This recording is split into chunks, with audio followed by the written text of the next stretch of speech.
ॐ पूर्णमदः पूर्णमिदं पूर्णात् पूर्णमुदच्यते पूर्णस्य पूर्णमादाय पूर्णमेवावशिष्यते ॐ शान्ति शान्ति शान्तिः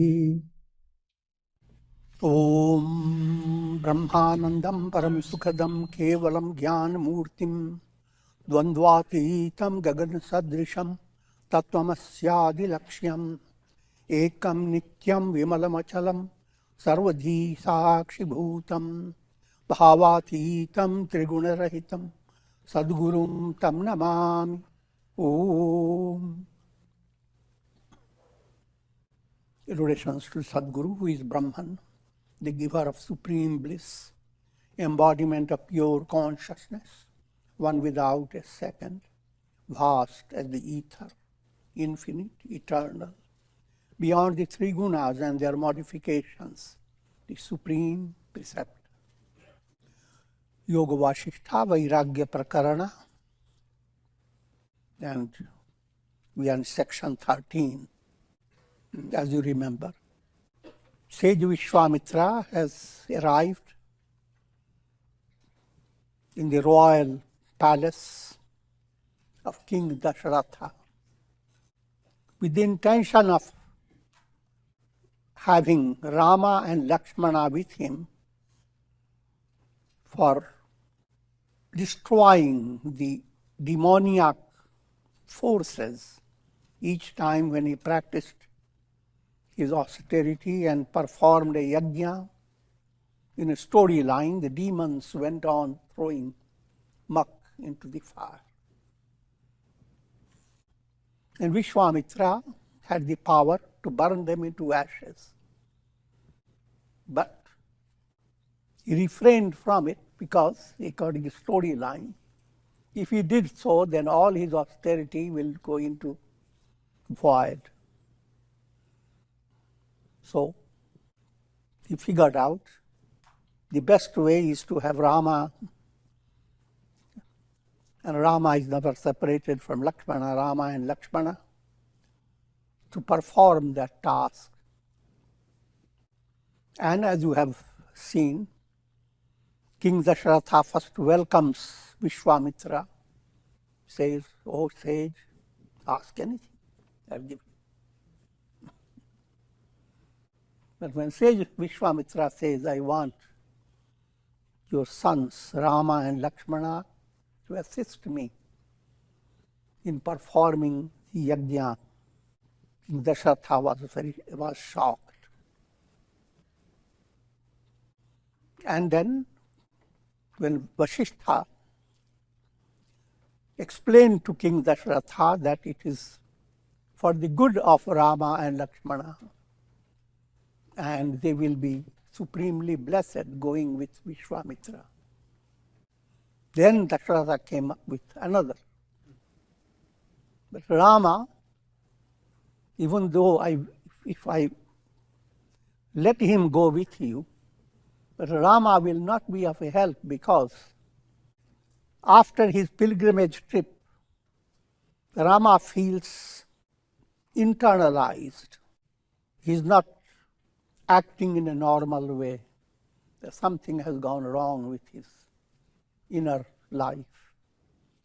So how could he help you, Vishwamitra? And Vishwamitra then said, "Let Rama be brought, and we will see what we can do." And that Rama is now brought in the royal assembly, and Vishwamitra asks Rama, "Express all your ideas. What has led you to this state of depression and internalization?" And Rama describes that having visited so many pilgrimage centers, he has developed a special spiritual sensitivity, and the world doesn't seem a source of joy to him anymore. Just as a wildfire consumes hollow trees, So these wild desires consume our minds. He's describing how, looking at the world, he feels internally distressed. Why are all these people running? If you see a flock of birds running towards fire, if you have a little heart in you, feel distressed. Why are they all running towards fire? I'm giving you just one allegorical teaching explained by another allegorical statement. I weep not, lest the people around me follow me. That means if I start weeping, they will also start weeping. So I let my heart weep, not my eyes. But my very, very heart weeps. And before the tears slip from the core of my eyes, the fire of my heart evaporates them. Thus no one sees the torments that I undergo silently. It's the description of a heart that's going to blossom into a divine heart, saintly heart, enlightened heart. Sarve bhavantu sukhina.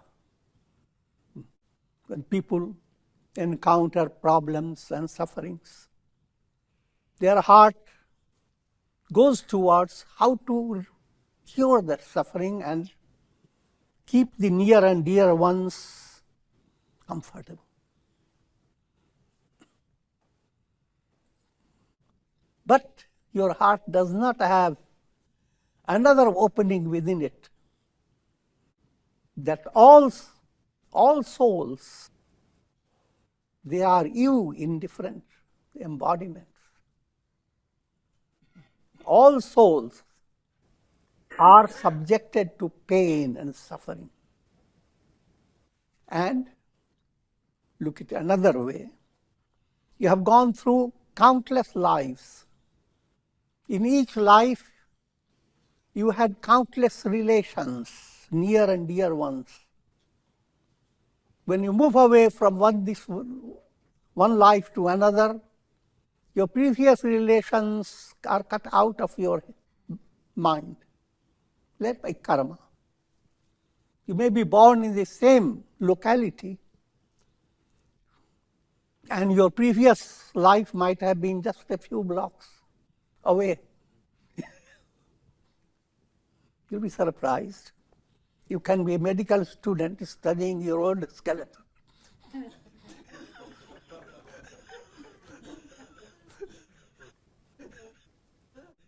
I look at the skeleton and say, how stupid this person was.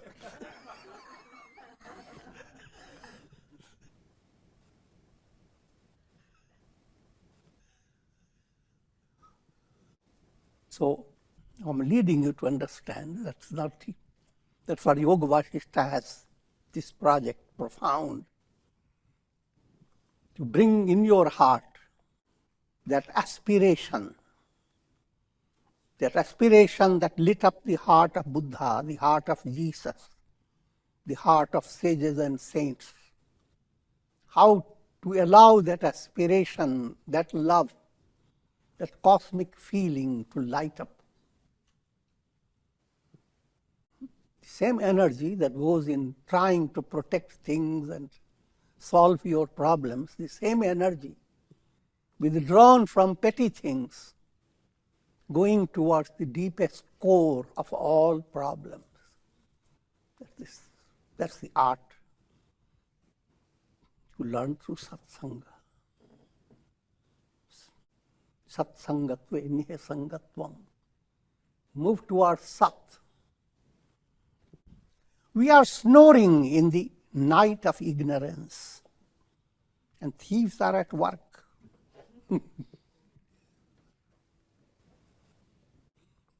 He's portraying the predicament of the masses. time is passing. Their bodies are aging. And they have not kindled the light of aspiration in their heart. Their minds are operating in a very dull state. And in that state, when you stay dull, you are not free of troubles. Because when you are dull, thieves are more foxy. Their dullness goes away. Your dullness is a cure for the dullness of those foxy thieves. Anger, hate, greed, jealousy, all these go on working like worms. These devilish ticks, not mathematics.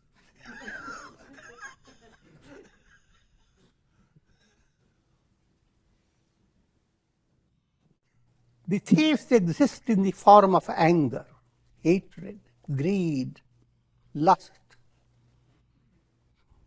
and manifold vices of the lower self. We shall fight with these cruel robbers who steal away the pearls of divine wealth and reduce us to a miserable plight, groping in darkness and delusion. In the next section, section 13, now Rama takes up a series of subjects that are dear to the masses and goes on showing all the negative evils that arise out of those things that are desired by the masses. Section 13 is a denunciation of wealth. At the very outset, let me make it clear. When you hear denunciation of wealth, it doesn't mean that you just walk out of your house, scatter all your money and throw them into the waters. It doesn't mean that. Because when you do that, you are still giving value to the wealth. Therefore, you are going after it, throwing it away. What I'm leading you to understand that as if wealth is handled by you to nourish your ego, to inflate your pride, to help the enemies of the soul, anger, greed, hate, to flourish, then that wealth is not real wealth. And so people who are just desiring to have more and more money without having the insight how to utilize that money for spiritual growth, same money can be utilized in a profound way. But they view wealth in itself the goal. So much so they sacrifice their lives for having wealth. And that's, and just leading to understand, if you watch healthy people, it's not an easy thing to turn the attention on it. Immense sufferings and torture to find family after family. All those who are aged have done a lot to get money. And in that, all their heart has been how to make the children rich. And now there comes a time when you have a shocking reality comes over you. That all this you are not going to be benefited by. All this you have to discard. And then, in accumulating all that, how much energy you have used, how much your mental process has gone after greed, stealthy way of working to become rich. I'm not talking about all rich people, but here, giving insight to those who are not. They're the mass type, manda buddhi, dull intellect. And that's the predicament of the masses. Suddenly you come to realize that all that you have done has no bearing upon your inner peace. And that is the most wretched state of life. Life not well lived. And that suffering you cannot imagine. And that suffering awaits. And you don't have to wait. Suffering doesn't have time to wait. It comes day by day. Sri Rama continued, wealth is fickle, intoxicating and ensnaring. Fickle. Wealth, work very hard, and suddenly in a stock market, the whole stock explodes.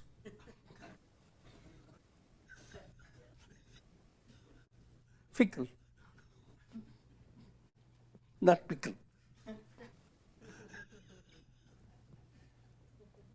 Intoxicating.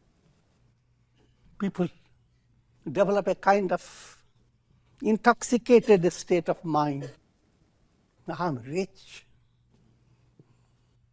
How poor was I? Now look, I'm rich. I didn't have even one little cloth. And now I have palaces furnished with silk.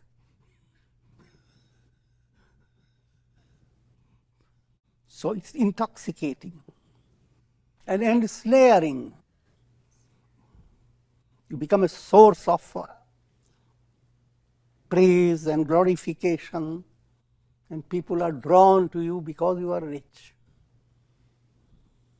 But from a spiritual point of view, if mind is just busy with these vanity, it becomes a source of hell, sin and bondage. Wealth converts the mind of man into a muddy stream, boisterous with the waves of impure desires. Lot of wealth, then you want to have wonderful adventure, things that normal people can't do, you can do it with your wealth. Put in a very simple way. You have a lot of wealth, then your mind gets the idea. Let me enjoy so many places to visit. And I'm giving just one sample. There are so many desires creep up in the mind. So much that in spite of immense wealth you may have, if you all your wealth little, your desires are more. You could have more. So you are working hard to how to multiply it. If you are doing it healthy way, there's no harm in it. If you have a purpose, good purpose behind it. A man who unawares places his feet on fire finds no rest, but jumps about limpingly. In the same way, wealth is ever restless, jumping about from one hand to another. It has double meaning. Wealth in itself is fickle. It cannot stay in one place. Another meaning, those who have wealth, they now can't stay in one place. They go on jumping. Because you want now to collect happiness. And your mind develops the idea there is some happiness here, there is some happiness there. So there is no way but to hop. Go on hopping for happiness.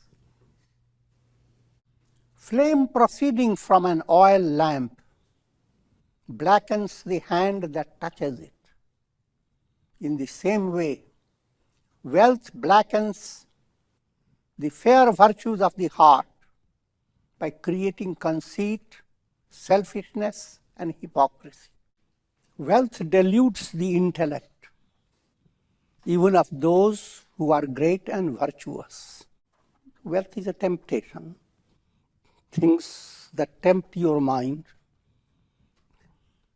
If you don't have discriminative intellect, love of God, then being placed in prosperous condition, instead of allowing your prosperity to become a channel for your good deeds and for your spiritual advancement, you easily fall a prey to vanity, to pleasures of the senses, and many things. I don't have to go into study the history and watch the people who are wealthy. These three men are rare. A wealthy man who is not criticized. So these are the things, challenges come in with your wealth. You're too wealthy, different people develop jealousies. Another person who is not so wealthy like you hates you.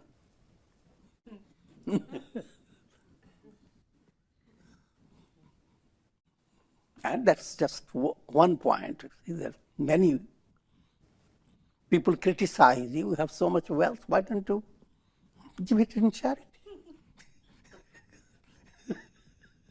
People have their opinions, how you should use your wealth.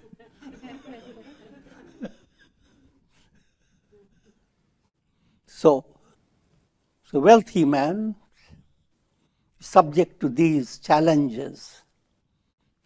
A hero who does not brag of his heroism, and people who have been performing heroic acts, not spiritual heroism, heroic acts, even just in a sport, in match, wrestling and all that, diving, wrestling, jumping. If you gain popularity, it creates a swollen ego. And a ruler who has equal vision towards all, a ruler who is good-hearted to begin with, but once he gets tempted by wealth and power, see, we have the story of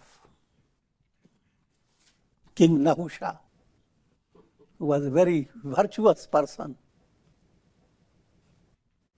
many great qualities, so much so, due to certain circumstances, he was to replace Indra. He goes to Indra level. And then he loses all his simplicity and humility. He goes after Indra's wife, Shachi. And Shachi tricks him. That's a whole big story.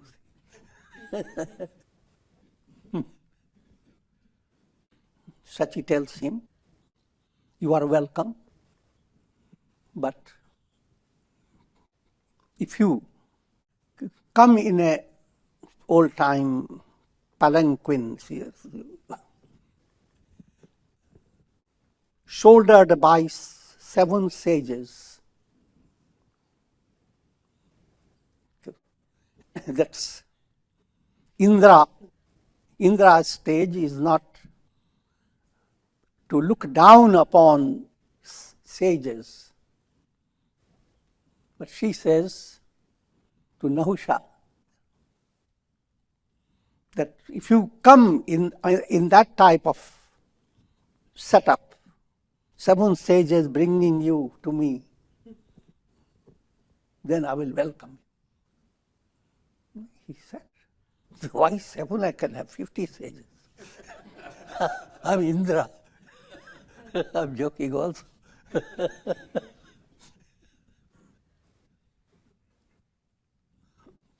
And he takes it literally. Storyline. Story is trying to give you a message. And those sages bring the palanquin in their own way, graciously. But he is so eager to meet Shachi that he says, move fast, fast. And he becomes so exasperated that he kicks one of the sages. And the Sanskrit word for fast is called sarpa, which has another meaning in another context, snake. Just as the well has the meaning, see.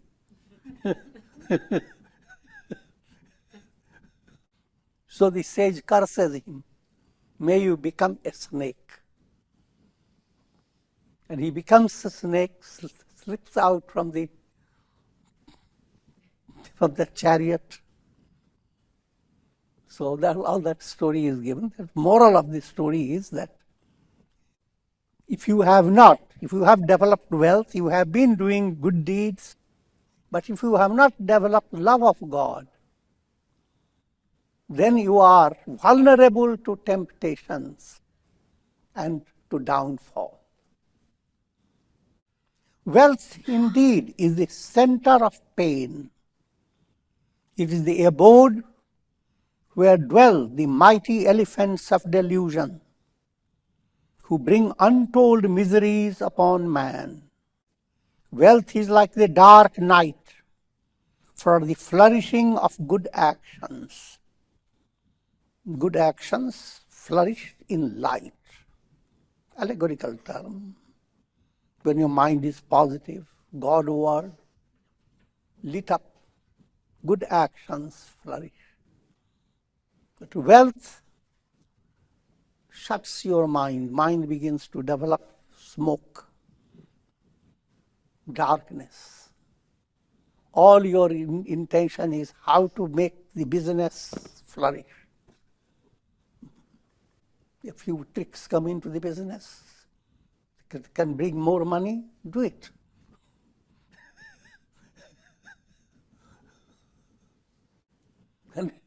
And you will see all big businesses have that little, they're susceptible. Whole business may not be, I'm not underestimating. But in any business, so many people join in, and many get into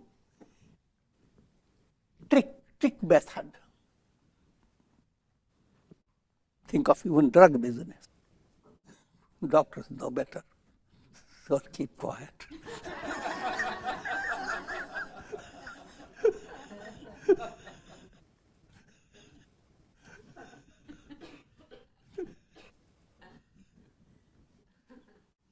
It is like frost for the creeper of dispassion.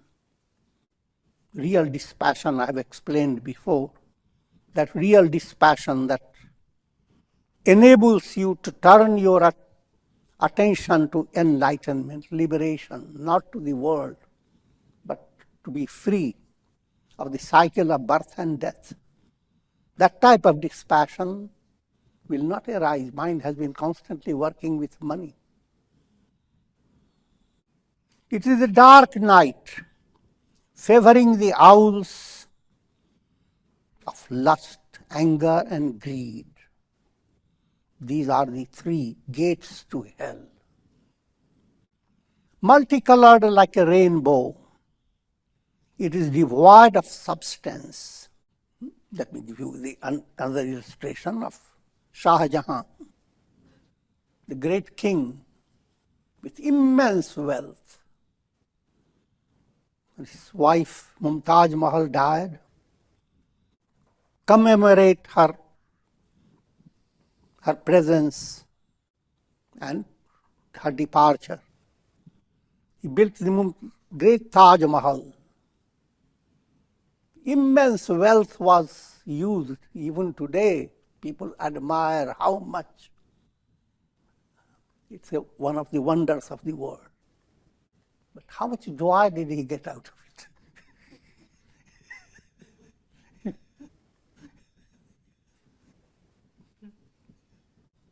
His own son killed his stepbrothers, who were good people. I'm giving a little distracted understanding. One of them is known as Dara Shikoh. He was familiar with Yoga Vasishtha, and he has ordered people to translate Yoga Vasishtha into Persian language, and he was practicing that type of virtue, simplicity and goodness. Aurangzeb found him very vulnerable and cut him out. But that's another point. That's a law of karma in which that soul was not going to be there. But what I'm just leading to give you this story, that Shah Jahan put into prison with all the memories of all the devastation has gone on by his own son. It's not a new story, same like Kansa. And seated in a prison, he would look through a little crack towards Taj Mahal. Imagine all the sorrow behind it. This is the sample of expecting happiness from wealth. It is a master of deception and foul play. Having seduced these souls, wealth leads them to repeated births and deaths, and to the manifold experiences of pain that life abounds with. Therefore, I detest wealth severely.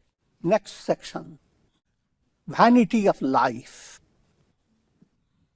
People meet, and that's one of the biggest blessings. Live on. Jive ma sharada satam, live on for hundreds of years. And people are extremely surprised when you hear someone has lived on to 120 years and still young.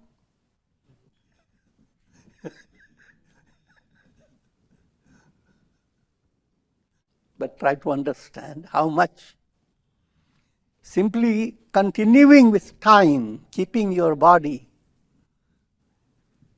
existing in the world, that's a blessing if it is being utilized. But if it is just sustaining your dullness and prolonging it, making you a turtle living for 100 years,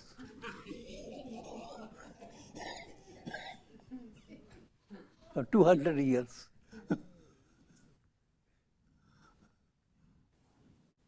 So what needed is proper understanding. Mass mentality looks at it as a tremendous attainment.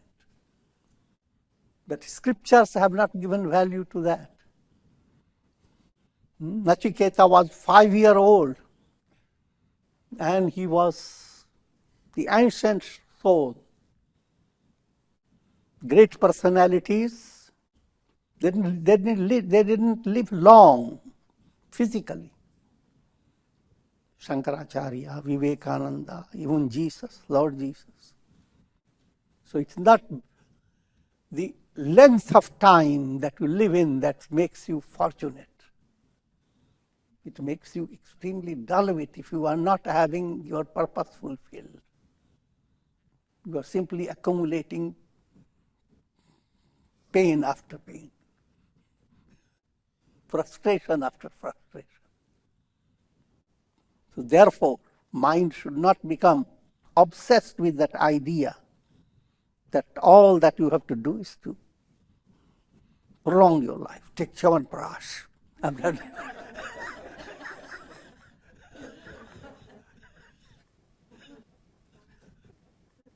nothing against Chyawanprash. Chyawanprash is a great tonic. Prolong your life. Live healthily. That's perfectly okay. But that is not the ultimate goal. The ultimate goal, this becomes an instrument. This becomes a means to attaining something higher. So it gives you an opportunity. Human existence is a blessed opportunity for the soul. Manushyatvam. Three things are considered most blessed for the soul. One, to get into human embodiment, Manushyatvam. Next, Mumukshutvam, developing aspiration for God realization. Third, Mahapurush Samshraya, coming into the guidance of saintly personalities. When you do, your human life is blessed. But it's not blessed simply because you have made business center here, business center there, lots of servants, lots of people who behind your back they don't like you, and before you they bow down.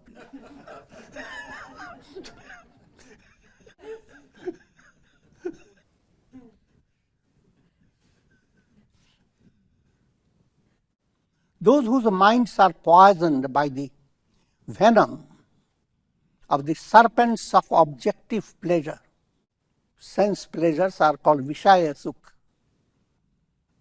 Sanskrit words are very cleverly presented by sages.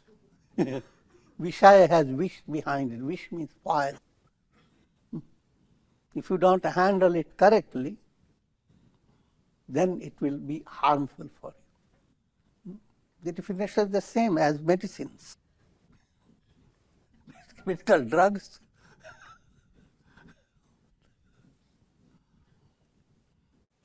If you go on taking it abruptly without any guidance, it will kill you.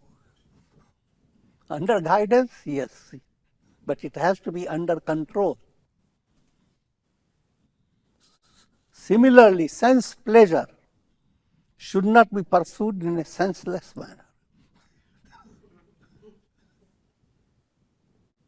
And that's not the goal of life. Eat, drink, be merry.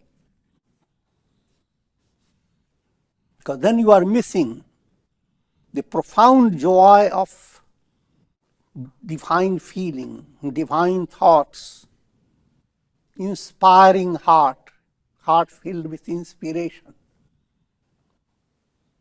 and the potentiality of becoming a saintly person, God realized, movement towards bhakti and mukti. We have taken this body for attaining self-realization. But this physical life is like a lightning flash in the fleeting clouds of the world process. Another great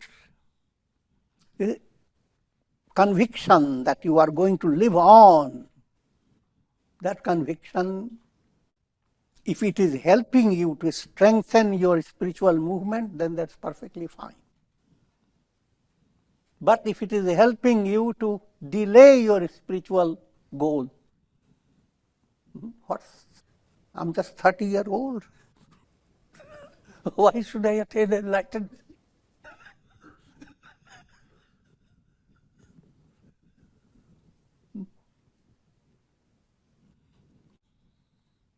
It may be possible to hold waves in one's hands, or touch the moon reflected in water, or grasp a lotus in the sky, but it is not possible to rely on the fickle life.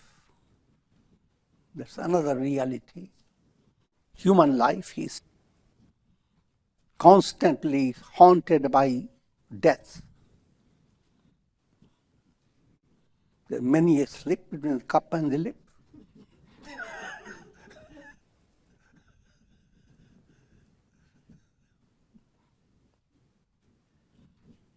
So you never know when the slipping process comes. The entire human body and nervous system is very tender, very brittle, exceedingly brittle. But it is the miracle of God's law, karma. As long as you have karmic process, you can be thrown out of a big height and nothing will happen. But if karma is not there, even from your velvety bed, you can't get up.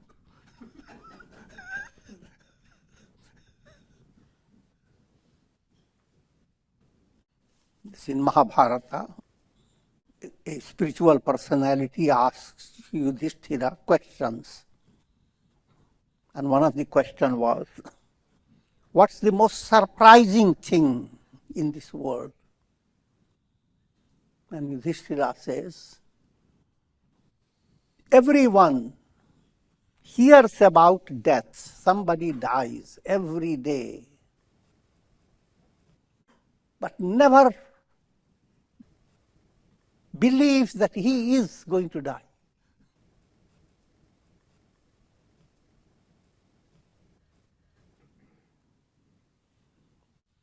What you are being led to understand, that if you handle in your mind the transience of the world, then your whole intention will be how to do that which is most purposeful, that fulfills the purpose of your life without waiting. Because waiting means, how long can you wait? Your life is so limited. काल करे सो आज करे सो अब, पल में प्रलय होएगी बहुरी करोगे कब? What you are going to do tomorrow, this is Kabira's song. What you're going to do tomorrow, do it today. And what's going to do, you are going to do today, do it now. Because within a moment, an earthquake can suck you all in. Or who knows, all these modern bombs can suddenly devastate a whole city or even a country. पल में प्रलय होएगी. Must realize one day a time will come when the whole earth planet will shatter into nothing. This is not a story. This is science. And when that's going to happen, nobody is going to tell you beforehand, now prepare.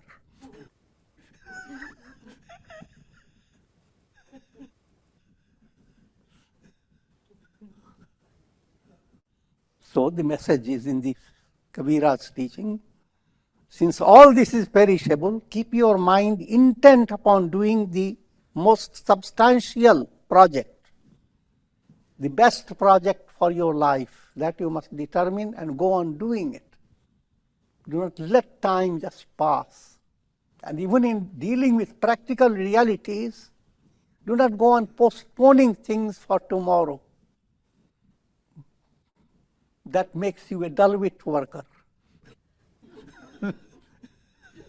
Be efficient. Clear up every load every day. and open yourself to new challenges. It may be possible to hold waves in one's hands, to touch the moon reflected in water, or grasp a lotus in the sky. But it is not possible to rely on this fickle life. That life is indeed blessed, which leads to self-realization. Trees live, birds and animals live. But this life is indeed meaningful and blessed if one lives to destroy the vasanas, subtle desires, by the practice of meditation. His birth is truly glorious, who having been born attains the cessation of all birth and death.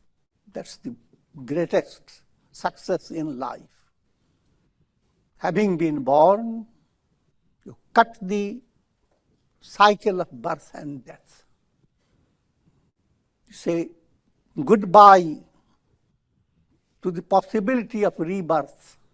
No more rebirth. Goodbye to rebirth. If you have that type of aspiration, then you carry the load of your duties in a joyous way. Your load becomes like a cotton fiber. But if you don't have, then you are like donkeys carrying loads.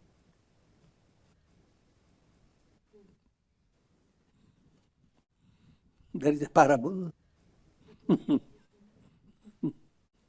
One merchant had donkeys that carried his materials for sale.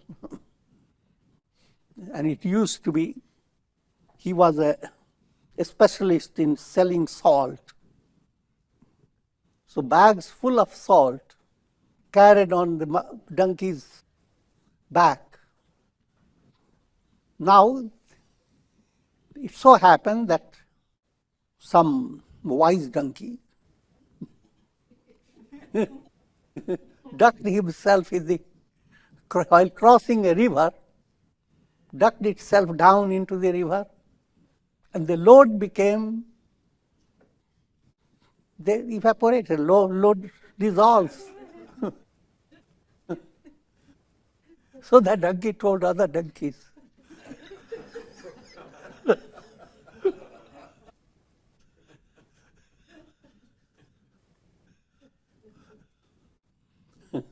but when the merchant saw that, he wanted to outwit these monkeys, the donkeys. He started with a bag of cotton fiber. So the donkeys had the very beginning cotton fiber, so they were so happy. Entered into the water and ducked themselves in. So now